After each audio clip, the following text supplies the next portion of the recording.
धार जिले के धर्मपुरी थाना अंतर्गत ग्राम भोगुलाटी नर्मदा नदी क्षेत्र में एक दर्दनाक हादसा हो गया। नर्मदा नदी में नहाने के दौरान बहन को बचाने के चक्कर में भाई नर्मदा नदी में डूब गया, जिससे उसकी मौत हो गई। मृतक विकास पिता सुभाष 19 वर्ष के निवासी ग्राम एकलारा बागली जिला देवास का रहने वाला है, जो अपने परिजनों के साथ भोगुलाटी अपने रिश्तेदारों के यहाँ आया हुआ था, जहाँ अपनी बहन के साथ नहाने के लिए नर्मदा नदी पर गया था। नहाने के दौरान अचानक बहन का पैर फिसल गया और वह नर्मदा नदी में बहने लगी, जिससे देख मृतक विकास तत्काल बचाने लगा। मृतक ने बहन को तो बचा लिया, लेकिन वह खुद तेज बहाव में बहने के बाद लापता हो गया। घटना की सूचना मिलते ही मौके पर ग्रामीणों की भारी भीड़ जमा हो गई। वहीं 100 डायल सहित गोताखोर दिनेश वर्मा टीम के साथ मौके पर पहुंचे और नर्मदा में तलाश कर शव को बाहर निकाला। घटना के बाद से परिजनों का रो रो कर बुरा हाल है। पूरे गाँव में मातम का माहौल छाया हुआ है। फिलहाल मृतक के शव को पोस्टमार्टम के लिए धर्मपुरी के शासकीय अस्पताल भेजा गया। धर्मपुरी पुलिस ने मृत कायम कर घटना की जांच पड़ताल शुरू कर दी है। हाँ, एक शव को अभी लाया गया है मृत अवस्था में और भोगावा नर्मदा नदी में डूबना बताया गया है। विकास पिता सुभाष 19 साल एकलरा बागली के रहने वाली है। अभी उनको पोस्टमार्टम रूम में शिफ्ट करवा दिया गया है और बॉडी पोस्टमार्टम के बाद बॉडी परिजन को दे दी जाएगी। डॉक्टर नीलेश बघेल। हाँ, ये मामला है कि भोगावा गुलाटी के पास नर्मदा नदी में दो भाई बहन नहाने गए थे, जिसमें बहन डूब रही थी तो उसको बचाने के लिए भाई गया तो वो डूब गया है। उसको डूबने से उसकी मृत्यु हो गई। उसका नाम है विकास पिता सुभाष सोलंकी, राजपूत, निवासी इकलेरा, जिला देवास का रहने वाला है। उसको पीएम के लिए सीएससी धर्मपुरी लाए। पीएम करने के बाद परिजन को सुपुर्द किया जाएगा।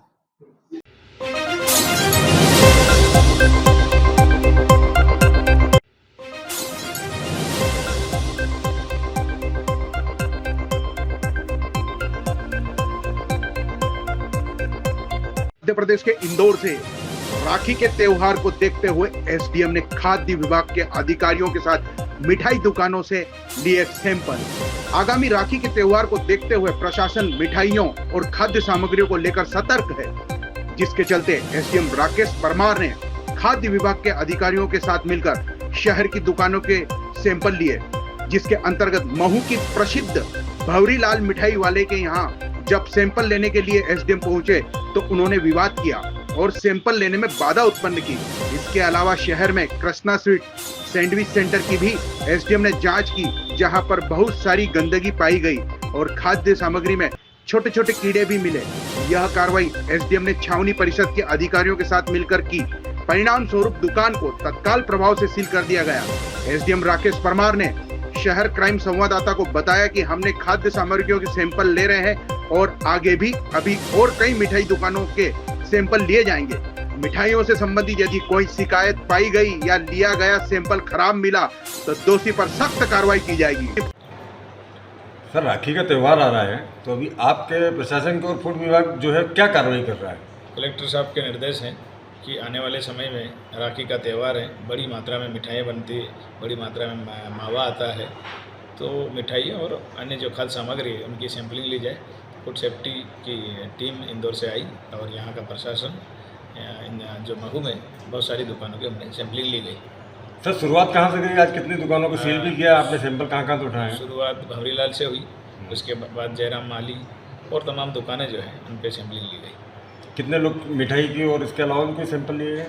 मिठाई, मावा और पनीर, इनके सैंपल लिए गए। और भी कार्रवाई कब तक जारी रहेगी? ये लगातार जारी रहेगी, त्यौहार के पहले तक लगातार जारी रहेगी और आगे भी जारी रहेगी।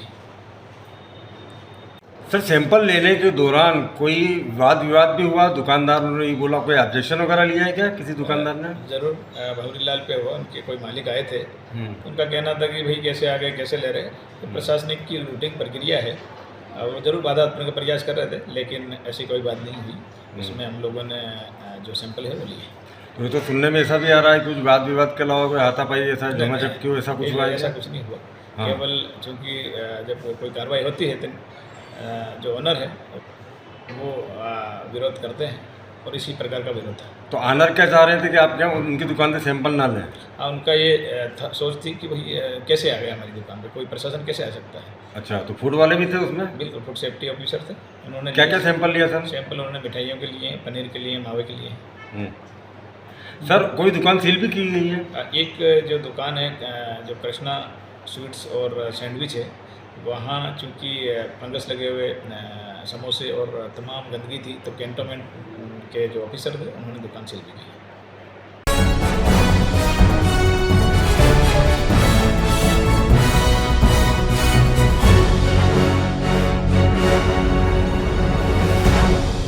खबर आ रही है मध्य प्रदेश के खरगोन से।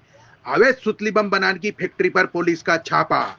खरगोन के जुलानिया मार्ग पर बरूड फाटे के पास संचालित फटाका दुकान जय माता दी वर्कर्स पर एसडीएम खरगोन, तहसीलदार सहित एसडीओपी खरगोन ने पुलिस के साथ पहुंचकर अवैध रूप से फटाके और सुतली बम बनाए जा रहे स्थान पर देर रात्रि छापा मारकर बड़ी कार्रवाई की गई, जहां से अर्धनिर्मित सुतली बम और उसमें उपयोग में की जाने वाली सामग्री भारी मात्रा में जब्त की गई है। जब्त सामग्री की कीमत करीब 4,50,000 रुपए बताई जा रही है। वहीं पुलिस ने संचालक भरत वागे को गिरफ्तार किया है। एसपी धर्मराज मीणा ने बताया कि सूचना मिलने के पर भरत वागे नामक व्यक्ति की बरूड फाटे के पास संचालित फटाका दुकान पर अवैध तरीके से विस्फोटक बारूद का उपयोग कर सुतली बम बनाने का निर्माण करते पाए जाने से कार्रवाई की गई, जिसमें आरोपी भरत वागे के कब्जे से सुतली बम से भरे हुए कुल 262 नग, प्रत्येक बोरे में 1000 अर्धनिर्मित सुतली बम, कुल वजन 3,930 किलोग्राम एवं विनी निर्माण सामग्री बारूद powder 21 kilogram, sulphur powder 40 kilogram, soda powder 15 kilogram, सुतली के हरे रंग के 45 रोल, खाकी रंग के तुलसी के रोल 63, सुतली बम में लगने वाली गुलाबी कलर की बत्ती का बंडल जो कि एक बोरी में भरा मिला है एवं फटाके में उपयोग होने वाली सामग्री भी जब्त कर आरोपी भरत वागे विरुद्ध अपराध धारा विस्फोटक अधिनियम 1884 की धारा 9 एवं 288 BNS का पाए जाने से अपराध क्रमांक 183/25 पंजीकृत कर विवेचना में लिया गया है। सर ये रात को कार्रवाई हुई थी उन थाने क्षेत्र के अंतर्गत पटाखा क्षेत्र से काफी ज्यादा कल एक पटाखा से संबंधित स्थान की सूचना मिली थी और हमारे स्थानीय एसडीएम साहब, हमारे तहसीलदार साहब और स्थानीय थाना प्रभारी यूनियन और एलटीओपी खरगोन, इन लोगों की उपस्थिति में मून थाना क्षेत्र में एक कार्रवाई की गई और इस कार्रवाई में स्थानीय जो तहसीलदार साहब हैं उनका एक जांच प्रतिवेदन प्राप्त हुआ। इस जांच प्रतिवेदन के आधार पे थाना ओन में अपराध क्रमांक 183/25 जो कि विस्फोटक अधिनियम के तहत पंजीकृत किया गया। इसमें आरोपी भरत पिता शत्रुलाल वाघे जो कि वल्लभ नगर खरगोन के रहने वाले, उनके द्वारा ये कार्य किया जा रहा था और इस मामले में एक प्रकरण पुलिस ने पंजीकृत किया है और मौके से निर्माणाधीन पटाखा और पूर्व से निर्मित पटाखा जो कि सुतली बम कहलाता, ये काफ़ी बड़ी मात्रा में करीब 3,900 किलो के आसपास का इसका कुल वजन है और निर्माण में उपयोग होने वाले अन्य सामग्री भी मौके से जब्त करके और उनको सीलबंद किया गया है और इस संबंध में अभी इन्वेस्टिगेशन जारी है और आरोपी से पूछताछ भी की जा रही है। सर इसमें जो इधर वाले के मामला कहाँ से लाए? अभी इस मामले में प्रकरण पंजीकृत कर लिया गया है और हमारे एग्जीक्यूटिव मजिस्ट्रेट एसडीएम खरगोन और तहसीलदार खरगोन की उपस्थिति में ये कार्रवाई की गई है। इस मामले में आगे गहन इन्वेस्टिगेशन किया जाएगा कि इनके पास में कोई वैधानिक लाइसेंस था अथवा नहीं था और किस उद्देश्य से ये सुतली बम पटाखा बना रहे थे, कब से बना रहे थे और इसका निर्माण की सामग्री कहाँ से इन्होंने प्राप्त की। इस मामले में पूरा खुलासा डिटेल इन्वेस्टिगेशन के बाद ही पता चलेगा।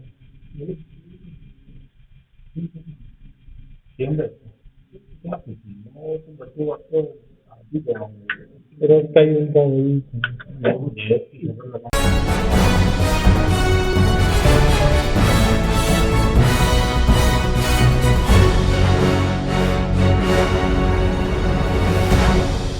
शाजापुर में होमगार्ड जवान को ब्लैकमेल करने का मामला सामने आया है। आरोपी महिला एक बच्चे की मां है। वो जवान से अब तक करीब 10 लाख रुपए वसूल चुकी है। कुछ दिन पहले उसने पीड़ित से आईफोन लिया है। युवती को कोतवाली पुलिस ने फरियादी की रिपोर्ट पर गिरफ्तार कर न्यायालय में पेश किया, जहां से युवती को जेल भेज दिया गया है।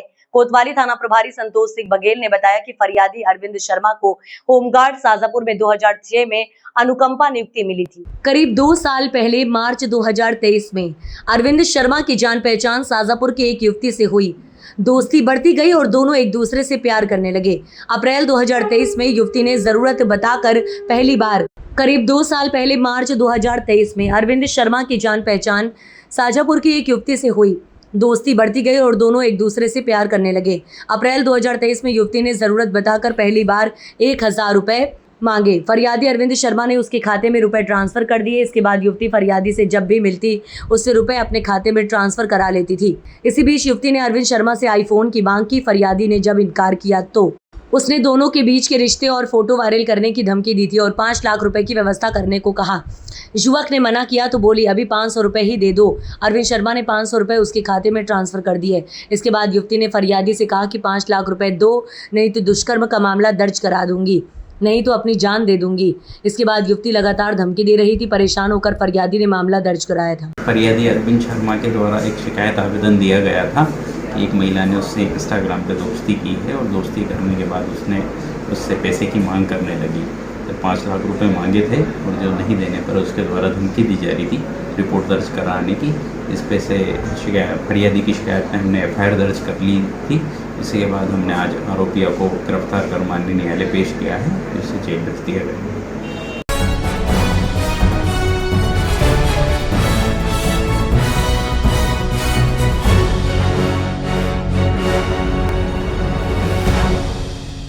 थाना अचलगंज क्षेत्र के अंतर्गत पचू डडा निवासी सुभाष चंद्र पारिवारिक विवाद से परेशान सुभाष और उनकी पत्नी ने जब अपनी जमीन पर बाउंड्री तोड़ने से रोका तो सुभाष की पत्नी को ईंटा लेकर झपटा।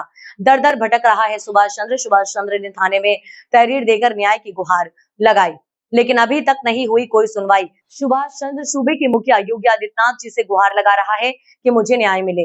तुम्हारी ही आई, तुम्हारी है, हाँ बनवा के अच्छा दिखा दो।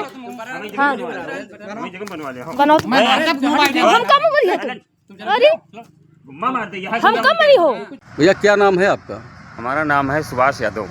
थाना कौन सा है? थाना अचलगंज, जिला उन्नाव। क्या मामला है आपका?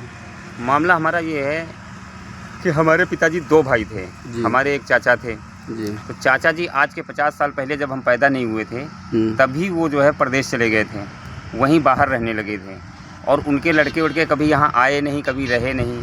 तो हमारे पास 2 मकान थे, एक हाईवे पे मकान था और एक गांव के अंदर था जी। तो हमारे चाचा जी बोला करते थे पहले कि हम तुमसे मकान कभी लेंगे नहीं और खेती ले लेंगे और मकान हमें क्या करना, तुम लोग बुजुर्गों की डेयरी में दिया जला रहे हो।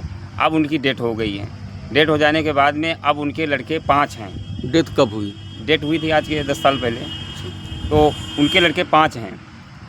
एक लड़का जो उनका बड़ा वाला है वो मानवेंद्र प्रताप यादव, वो IAS है, कहते हैं कि वो DM है। हम तो कभी उनके पास गए नहीं, लेकिन शायद DM की पोस्ट में होंगे। तो उनका नाम लेके जो उनका छोटा वाला DM का भाई है उनका नाम लेके दहशत फैलाता है और बोलता है हम तुम लोगों को जो है मतलब जेल में डलवा देंगे और हमारी जो है पूरा मकान, जबकि 1/2 के हकदार वो हैं, ठीक है, आधा उनका है और आधा हमारा है, दोनों घरों में आधा आधा है। लेकिन उसने बाहर से गांव के राकेश नाम के यादव को उसने जो है बेच दिया है, जबकि उसका मुआवजा हमारे नाम पास हुआ था। कब्जा हमारा है, पैदा हम वहीं हुए, हम वहीं रह रहे हैं। अब कहता है जो दूसरा घर है वो भी हम बेच देंगे और तुम लोगों को गाँव के बाहर भगा देंगे। तो वो जो है इस तरीके से गुंडागर्दी कर रहा है, जबकि 5 भाइयों के सिग्नेचर होना चाहिए, उसने अकेले ने ही बेच दिया, 2 भाइयों ने मिल के, एक बबलू और एक कपिल। तो इसलिए मुख्यमंत्री बाबा जी के ऊपर हमें भरोसा है कि बाबा जी जो है हमारी सुनेंगे, हमारा वीडियो देखें, सुने हमारी। और प्रधानमंत्री जी से रिक्वेस्ट है कि आपकी सरकार में कभी अन्याय किसी के साथ नहीं हुआ है। तो हम सोचते हैं कि इतना बड़े पद का ये लोग दुरुपयोग कर रहे हैं, ये लोग उनके अपने डीएम अपने भाई का दुरुपयोग कर रहे हैं, धमकियां हमें दे रहे हैं, घर बेच लिया है, गैर कानूनी रजिस्ट्री जो है एक आदमी ने रजिस्ट्री कर दी, रजिस्ट्री हो गई, मान्य हो गई। पुलिस में हम घूम रहे हैं, थाना में हमने 4 दिन पहले 5 दिन पहले एप्लीकेशन दिया, वहाँ कोई सुनवाई नहीं हुई। हमने मुख्यमंत्री पोर्टल में डाला, आज 5वां दिन है, उसमें भी कोई सुनवाई नहीं हुई। तो हम ये चाहते हैं, अब वो ज़बरदस्ती आते हैं, झगड़ा करते हैं, हमको मारा, हमारे बीवी बच्चों को मारा, हम दीवार बना रहे थे अपने घर में, हमारी दीवार गिरा दिया।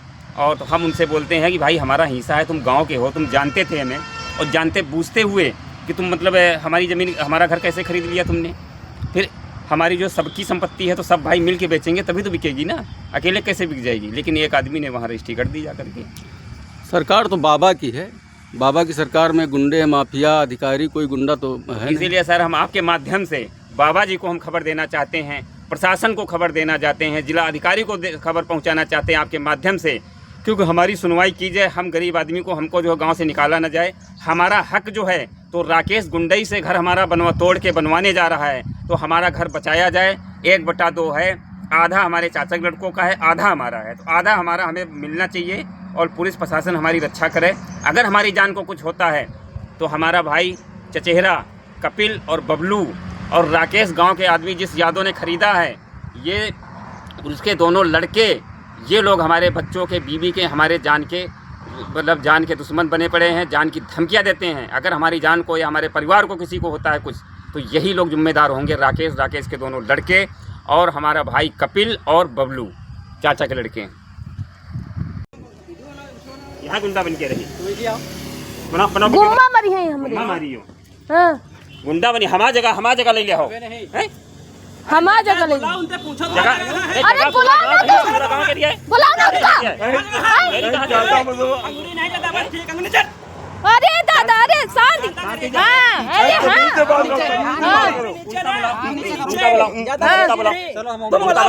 हम ना बोलेंगे, हमारा जगह अरे आज के छोड़ो है, उनके आना है, हमारा उनके आना है, उनका थोड़ा है, उनसे पूछो कहाँ है, फोन करो ना उनके पास। हम अपनी जगह बनवा रहे हैं, हमारी जगह नहीं। हमारे बारिश तो होठे में लग है। हाँ हाँ हाँ बस करो, बड़ी सूरत बनी ही हो, रौनक सूरत देखती हो, बाहर देखी तुम मोड़ा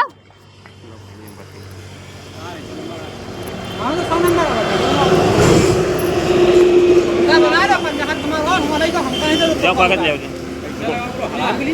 हम लिख रहे हैं फोन नंबर।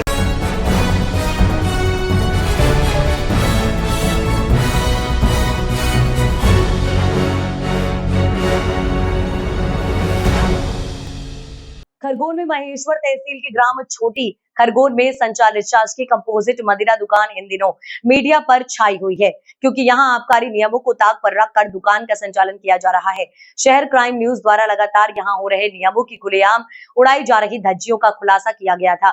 शहर क्राइम न्यूज चैनल ने लगातार एक के बाद एक 2 खबरें प्रकाशित की थी। इस बीच आबकारी विभाग के उप निरीक्षक देवराज नगीना की वीडियो वायरल हो रही है, जिसमें नगीना छोटी खरगोन शराब दुकान के अंदर बैठकर आधा शटर लगाकर किस तरह से कुछ लिखते हुए नजर आ रहे हैं। हमारे संवाददाता ने इस वीडियो को लेकर आबकारी उप निरीक्षक देवराज नगीना से चर्चा करनी चाहिए, पर ना तो उन्होंने फोन उठाया, ना ही व्हाट्सएप पर भेजे मैसेज का कोई जवाब दिया।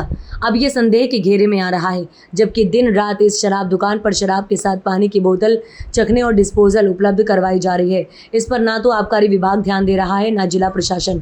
सूत्रों से मिली जानकारी के अनुसार ये शराब दुकान महेश्वर के पिपलिया में संचालित हो रही थी, पर ठेकेदार के घाटे में चलने से इसे अवैध रूप से छोटी खरगोन में स्थापित कर दिया गया है। अब ये काम बिना अधिकारी के मिलीभगत के संभव ही हो नहीं सकता, जबकि आज भी यहाँ लगे बारकोड में स्कैन करने पर पिपलिया क्रमांक 1 लिखा आता है और शराब दुकान के बाहर लगे बोर्ड पर भी क्रमांक 1 ही लिखा हुआ है। अब इसे क्या समझे? देखा जाए तो ग्रामीण शुरू से ही आबकारी उप निरीक्षक देवराज नगीना के लिप्त होने का आरोप लगा रहे हैं। जल्द ही इस खेल का खुलासा होगा। तो फिर अशोका नहीं, मैं तो घर से अचार लेके आया था, पर यह खारमंजन कहाँ ली थी? यहीं से। तो फिर ये लोग यहाँ पे पूरा खार मंजन भी बेच रहे हैं। नगीना साहब और भावेल साहब, कितना कमीशन यहाँ से कितना लिफाफा लेते हो तुम लोग? और ये भाई साहब सबसे ज़्यादा उत्तेजित है, ये लोग क्या बोल रहे हैं कि हाँ नगीना को पैसे देते हैं और भावेल को भी पैसे देते हैं, हमारा जो उखाड़ना हो उखाड़ ले, वो ऐसा बोल रहे थे। ये यादव साहब लिख रहे हैं ये काउंटर पे इनके यहाँ पे ये पानी की बाटल है, ये देख लीजिए आप कितनी पानी की बाटल है। मध्य प्रदेश शासन में हल तो नया ठेका खुलने का अधिकार नहीं था, मोहन यादव जी ने बोला था, और मैं चाहता हूँ कि मोहन यादव जी ने जो बोला था वो वास्तविक में होगा कि नहीं होगा, ये देख लीजिए। खार मंजन देते हो ना आप, क्यों पंडित जी? वो पुड़िया बताओ आप, पुड़िया कहाँ की है बताओ ना आप, पुड़िया बताओ ना आप। ये बोल नहीं रहे हैं, पुड़िया नहीं बता रहे हैं। यहाँ पे सब डिस्पोजल भी मिलती है।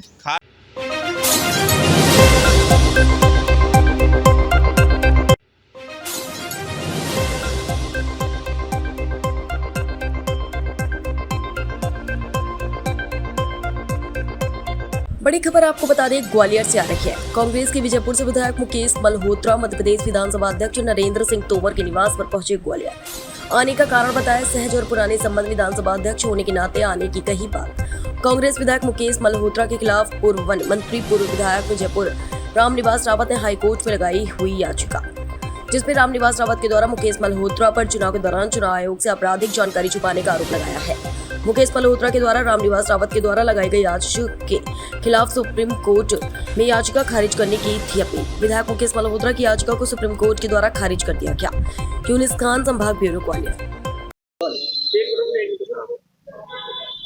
विधायक जी, आपकी एक कोर्ट में याचिका चल रही थी, उसके लिए क्या अपडेट है, क्या लगाया था आपने?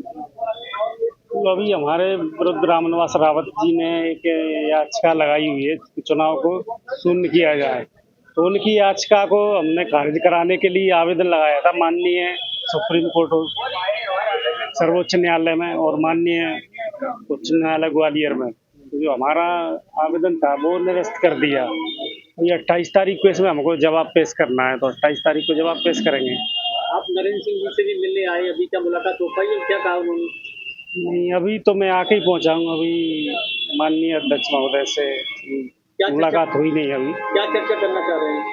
नहीं, वो तो मैं ग्वालियर आया था, तो एक सामान्य भेंट, विधानसभा अध्यक्ष हैं तो मिल जाता हूँ, इसलिए तो पुराने संपर्क भी रहे भाई साहब से, तो इसलिए मैं मिलने आ गया था।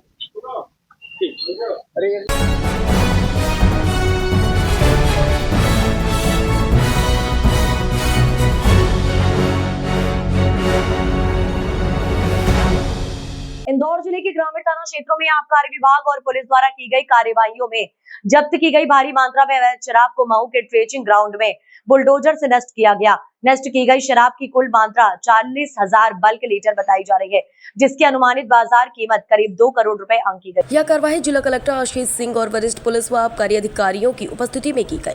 प्रशासन ने यह कदम अवैध शराब के व्यापार और उसके सामाजिक दुष्प्रभावों के विरुद्ध सख्ती के संदेश के रूप में उठाया है। ग्रामीण डीएसपी उमाकांत चौधरी ने जानकारी देते हुए बताया कि यह शराब पिछले कुछ महीनों में ग्रामीण थाना क्षेत्रों जिसमें बेटवा, सांवेर, खुड़ैल, मानपुर, बड़गोंदा और शिप्रा जैसे क्षेत्र से की गई छापेमारी में जब्त की गई थी। इनमें देसी विदेशी और कच्चे शराब की विभिन्न किस्में शामिल थी, जो बिना वैध अनुमति के तैयार की जा रही थी या बेची जा रही थी।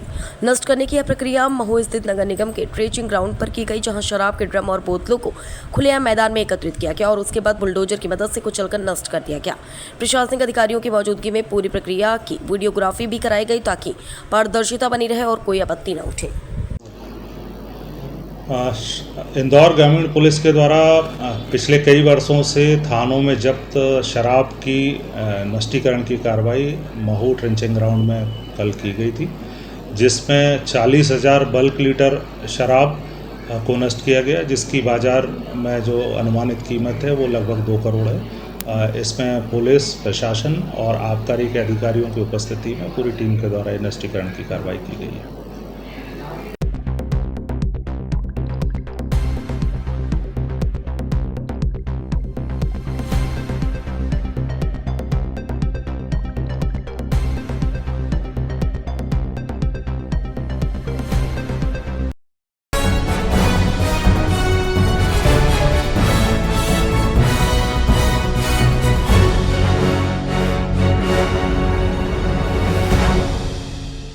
इंदौर शहर अब बिहार की राह पर चल पड़ा है। राजनीतिक संरक्षण के चलते गुंडे शहर के बिल्डर और उद्योगपतियों को खुलेआम धमकी देने लगे हैं कि जमीन नहीं छोड़ी तो परिणाम भुगतना पड़ेगा। ऐसा ही कुछ इंदौर शहर के नामी कॉलोनाइजर अरविंद जोशी के साथ हुआ।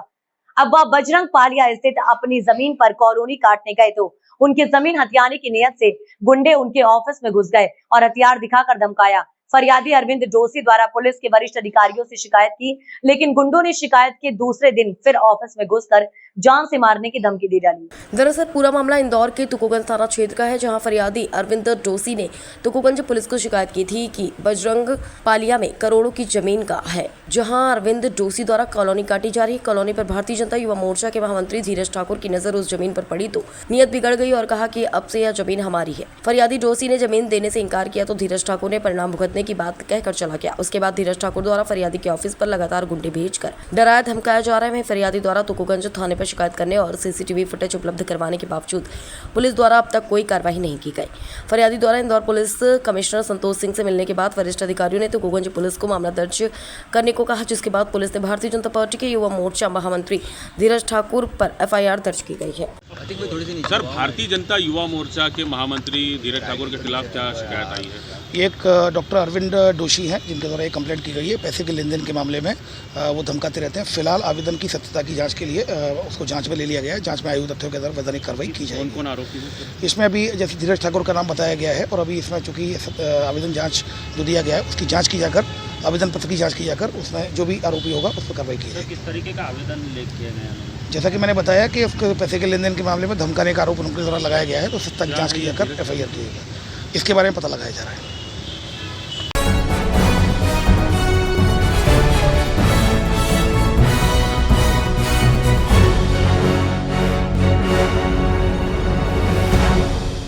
दुपाड़ा कस्बे में वाहन सड़क पर खड़ा कर स्थानीय लोगों से विवाद का मामला। लालघाटी पुलिस ने 2 युवकों पर किया प्रकरण दर्ज। शाहजहांपुर के दुपाड़ा कस्बे में एक ही समुदाय के 2 पक्षों में वाहन सड़क पर खड़े करके स्थानीय लोगों से विवाद के मामले में एक युवक घायल हो गया। ग्रामीणों का कहना है कि विवाद करने वाला व्यक्ति ने एक युवक को तलवार से घायल कर दिया। युवक को मामूली चोट आई है। वहीं घटना के विरोध में ग्रामीणों ने दुपाड़ा कस्बे की अपनी अपनी दुकानें बंद प्रदर्शन किया। घटना की सूचना मिलने पर लालघाटी पुलिस व अन्य पुलिस अधिकारी भारी पुलिस बल के साथ मौके पर पहुंचे और प्रदर्शन कर रहे ग्रामीणों से चर्चा की। वही मामले में दुपाड़ा कस्बे के गुस्साए ग्रामीण आरोपी पर कड़ी कार्रवाई की मांग को लेकर अड़े रहे। मामले में लालघाटी पुलिस ने 2 आरोपियों के खिलाफ प्रकरण दर्ज कर एक आरोपी को राउंड अप कर दूसरे आरोपी की तलाश शुरू कर दी है।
बड़ी खबर आपको बता दें, इंदौर से आ रही है। इंदौर के सरकारी स्कूल की टीचर चंद्रकांता जेठवानी ने राष्ट्रपति और प्रधानमंत्री से इच्छा मृत्यु की मांग की है।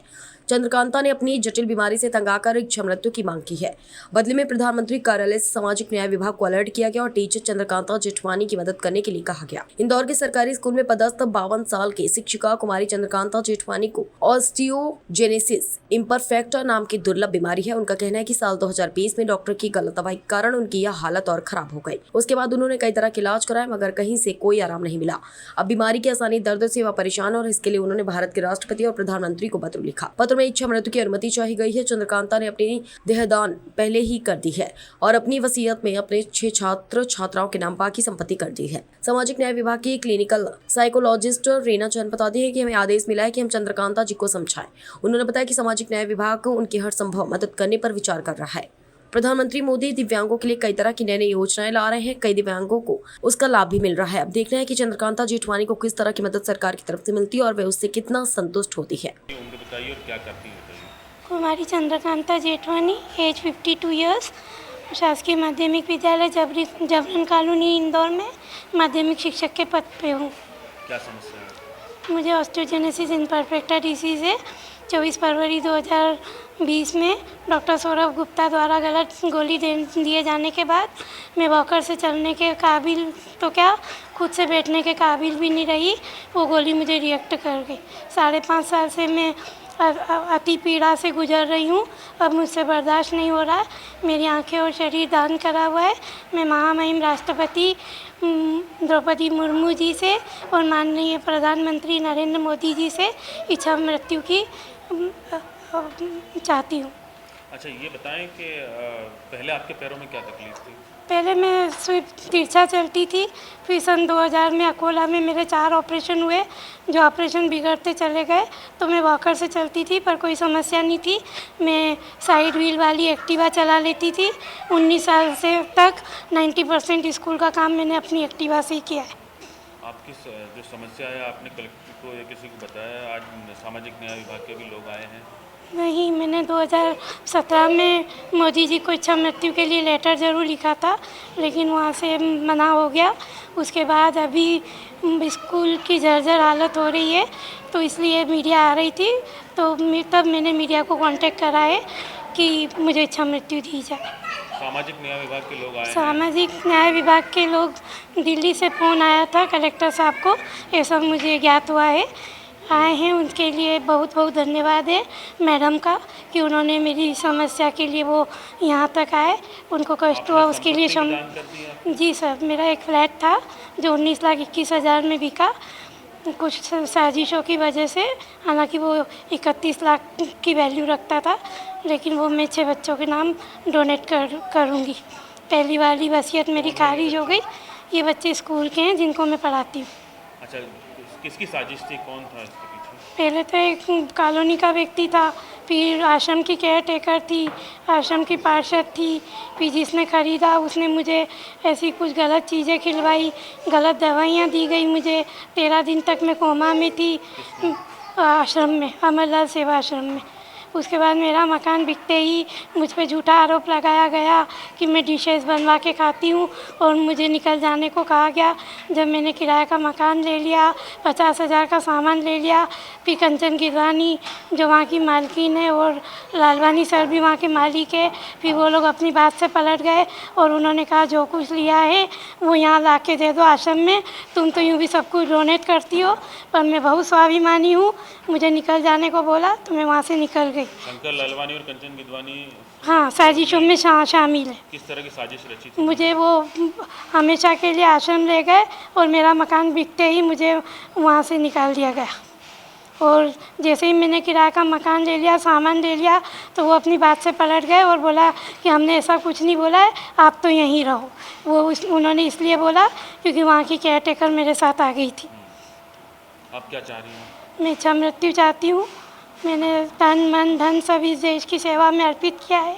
मैं इतना तो इस देश से बदले में चाहती हूँ कि मेरी एक ही मांग इच्छा मृत्यु है वो पूरी की जाए। कलेक्टर इलाइया राजा से भी आपने समस्या का हाँ, वो मेरा जी वो बहुत मेरा दुर्भाग्य रहा कि वो मेरी मदद करने वाले थे, लेकिन हनुमान मंदिर अन्नपूर्णा रोड पे कुछ दंगे हो गए जिसके कारण उनका ट्रांसफ़र हो गया, नहीं तो वो मेरी फुल मदद करने वाले थे।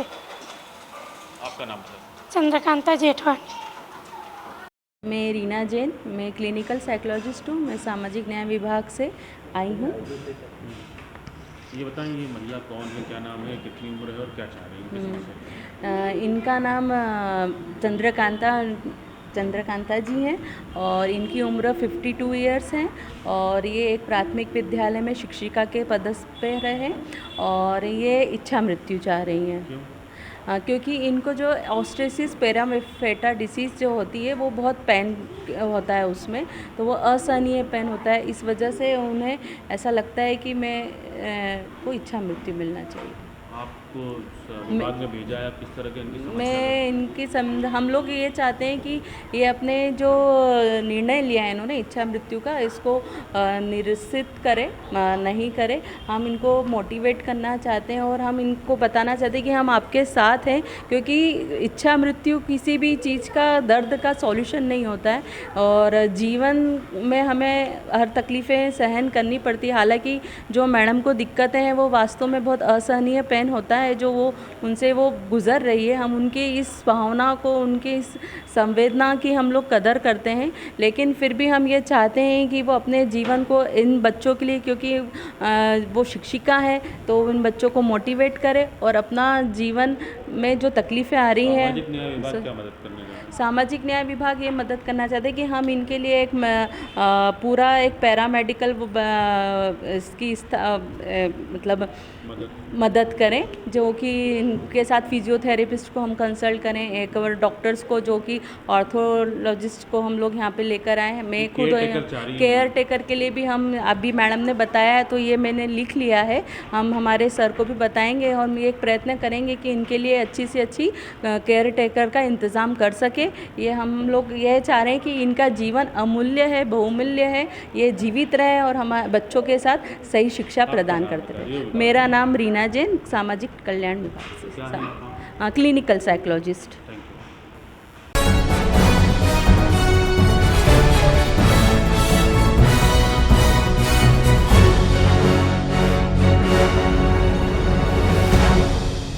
खाचरोद के वार्ड क्रमांक 13 में 20 कच्ची जगी झोपड़ियों में बसने वाले लुहार जाति या फिर यूं कहे गाडलिया जाति के लोग, जिन्हें सरकार द्वारा किसी भी प्रकार का कोई भी लाभ नहीं मिल पा रहा है, चाहे वह प्रधानमंत्री आवास योजना हो या फिर लाडली बहना या फिर विधवा पेंशन और विकलांग हो। इन परिवारों को योजना हो या फिर स्वच्छ भारत अभियान का हर घर शौचालय हो, आज भी यहाँ के लोग मूलभूत सुविधाओं से वंचित हैं। हम और हमारी टीम ने मौके पर जाकर देखा तो यहाँ कई घर गाडुलिया जाति है निवास है और ये सभी आज से नहीं बल्कि पिछले 50 सालों से यहाँ पर हैं और तो और ये सभी परिवार चुनाव में अपने मतों का प्रयोग भी करते हैं। इन परिवार का आरोप है चुनाव के समय यहाँ नेता तो पहुँचते हैं, इनसे बड़े बड़े वादे भी किए जाते हैं, परंतु चुनाव खत्म होने के बाद कोई भी इनके सुध लेने नहीं पहुँचता। नतीजा आज तक इन्हें झुग्गी झोपड़ियों में रहना पड़ रहा है। ये सभी घूम फिर कर सामान बेचकर अपना परिवार पालते हैं। कभी नगर पालिका तो कभी तहसील से इन्हें यहाँ से हटने का नोटिस दिया जाता है, परंतु कोई इन्हें ये नहीं बताता कि ये जाएं तो कहां जाएं। अब देखना यह है कि गरीबों की मसीहा बनने वाली बीजेपी पार्टी और प्रशासन इन परिवारों के लिए क्या व्यवस्था करता है, क्योंकि इन परिवार को भी सभी सुविधाओं के मिलने का हक है। यहाँ का विधायक, यहाँ की राज्य सरकार और फिर केंद्र सरकार भी बीजेपी की है, तो क्या इन लोगों को हर सुविधा नहीं मिलनी चाहिए? मैम क्या कितने सालों से रह रहे हो? तुम्हारी तो उम्र भी काफी ज्यादा हो गई और यहाँ पे रहते हमारे इधर तो 25 साल रह गए, 20-35 साल उधर रहते होगी। अच्छा, तो मैं मतलब आप लोगों ने आवेदन नहीं किया कि रहने की, हमें रहने की सही व्यवस्था की जाए? हम लोग वोट देते हैं, हमारा वोटिंग वोट जाता है यहाँ से सरकार बनाने में। आवेदन तो हमने बहुत कोशिश करी पर हमारी कोई सुनवाई नहीं करते, कोई सुनवाई नहीं करता, कोई सुनवाई नहीं करते और कुछ भी सुविधा नहीं मिल रही। आप शौचालय वगैरह आपके घर में कुछ भी नहीं है? कुछ भी नहीं है, नल भी नहीं है।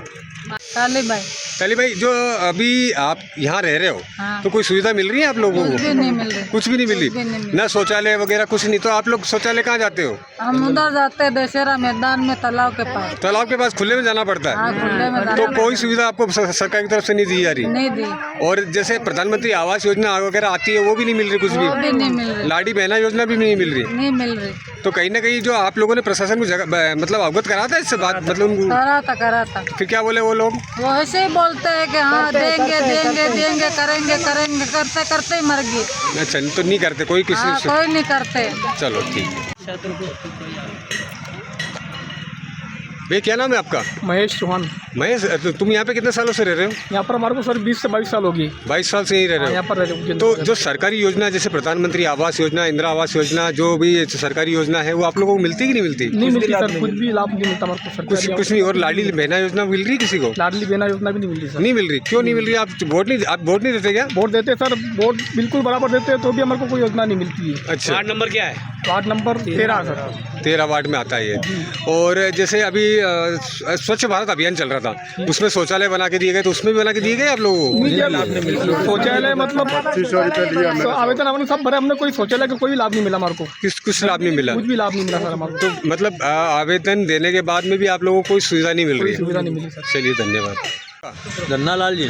गन्नालाल जी, आप पिछले कितने सालों से यहाँ रह रहे हो? हमारे को साहब हो गया 55 साल हो गया यहाँ पे रहते 55 साल रह गए। तो अभी आपको सरकारी योजना का कोई लाभ नहीं मिला? कुछ भी लाभ नहीं मिला हमारे को साहब। तो मतलब शुरू से यहीं रह रहे थे कि पहले कहीं और रहते थे? हम शुरू से यहीं रह रहे थे साहब। पहले आप रह रहे थे, पहले शुरू रह रहे थे वहाँ पे मंडी के सामने, मार्केटिंग सोसाइटी के पास। कितने साल से रहे वहाँ पे? वहाँ पे हमारे को ये 30 साल का 30 साल से वहाँ पे रह रहे थे। हाँ। तो वहाँ से हमारे को बोला गया तुम यहाँ से ये तुम्हारे डेरे तंबू उठा जाओ और वहाँ पे डाल जो उज्जैन दरवाजे, तुम्हारे को पट्टा सही जगह दे जाएंगे, वहाँ पे तुम्हारे को मकान बना जाएंगे। अच्छा। तो हमारे को वहाँ पे आके ने मेरी बात सुनो गए, तहसीलदार साहब ने सब आके ने हमारे को आए कि पटवारी ने सब आके मांग यहाँ डाल दिए, नहीं तो तुम यहीं रहो, तुम्हारे को पट्टा शायद व्यवस्थित यहाँ पे तुम्हारे को जगह दे देंगे हम। उसके बाद हम यहाँ से वो चले गए, हम वर्षों से यहाँ पड़े। यहाँ पे हमारे को कम से कम हो गया 20-22 साल यहाँ पे हो गया रहते। उसके बाद कोई हमारी सुनवाई नहीं, जानकारी भी नहीं है और आए और चले जाए। पट्टा का कहते हैं कोई पट्टे वट्टे नहीं है,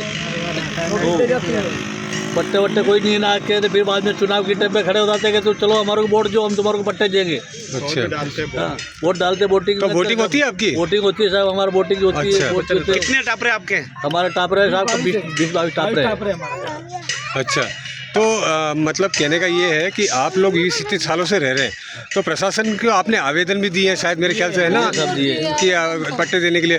तो आपको क्या आश्वासन मिला वहाँ से? ये बोले सब आवेदन दिए, वो आवेदन दिए थे कि आपको सहायता हो जाएगा, आपके पट्टे आ जाएगा, वापिस आते नहीं है साहब। किसने बोला था? ये नगर पालिका वाले कहते हैं, हमारे को तहसील में गए, तहसीलदार साहब भी कहते हैं अच्छा पट्टे बन गए तुम्हारा आ जाएगा, तुम बैठे रहो। हमारे को संतोष देते, बाकी पट्टे नहीं देते, नोटिस दे जाते। नोटिस दे जाते।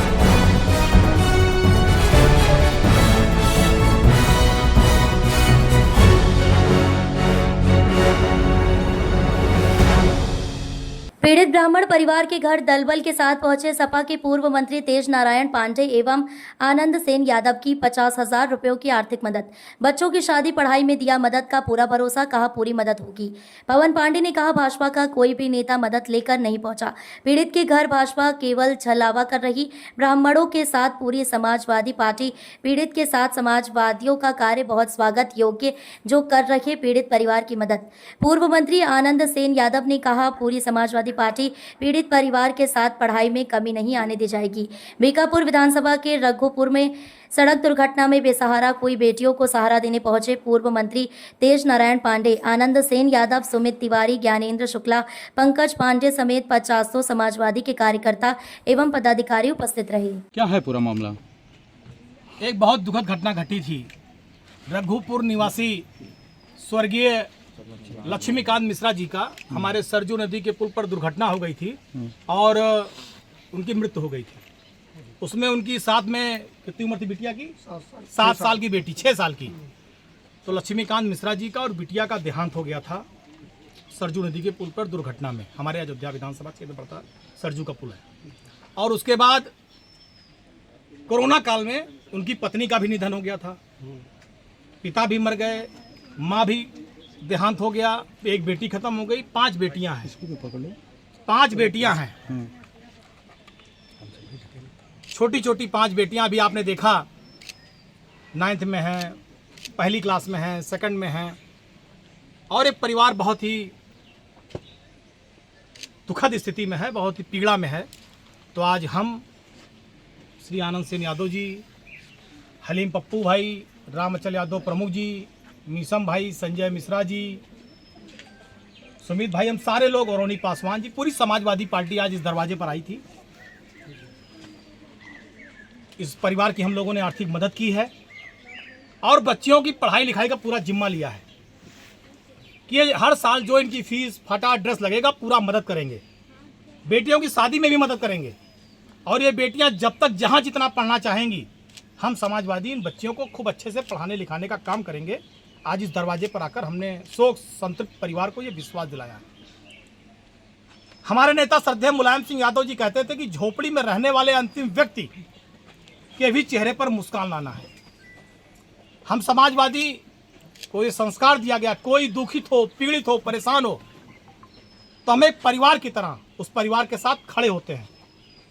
तो आज रघुपुर में जो ये मिश्रा जी के परिवार में कष्ट आया था, तो हम उनको तो वापस कोई नहीं ला सकता, उनकी पत्नी को कोई नहीं वापस ला सकता, ना उस बिटिया को ला सकते हैं। लेकिन एक भाई बनकर, एक सेवक बनकर, एक सहयोगी बनकर आज हम उस परिवार के बीच में आए हैं और अपनी सारी 5 बहनों को हमने इस बात का विश्वास दिलाया है कि आप पढ़िए, लिखिए, तरक्की करिए। आपकी पढ़ाई लिखाई में हम भाई सदैव मजबूती से खड़े रहेंगे, आपकी पढ़ाई लिखाई में कोई कमी नहीं होने देंगे। और मुझे पूरा विश्वास है ये बेटियां एक दिन पढ़ लिख कर अधिकारी बनकर इस गांव का और जनपद अयोध्या फैजाबाद के नाम को गौरवान्वित करेंगे। मंत्री जी, ब्राह्मण विरोधी है और ये यहाँ पर भाजपा ही गवर्नमेंट है उत्तर प्रदेश में। इस ब्राह्मण परिवार की अभी तक आपके अलावा कोई ऐसा विशेष आदमी मदद करने के लिए नहीं पहुँचा, आप ही लोग पहुँचे हैं, तो इससे क्या संदेश देना चाहते हैं? देखो, भारतीय जनता पार्टी का चाल चरित्र चेहरा यही है। घटना हुए इतने दिन हो गया, अभी तक भाजपा कोई दरवाजे पर नहीं आया ना। लेकिन वोट लेना होगा तो सबसे पहले धर्म के नाम पे निकल पड़ेंगे झंडा लेकर के।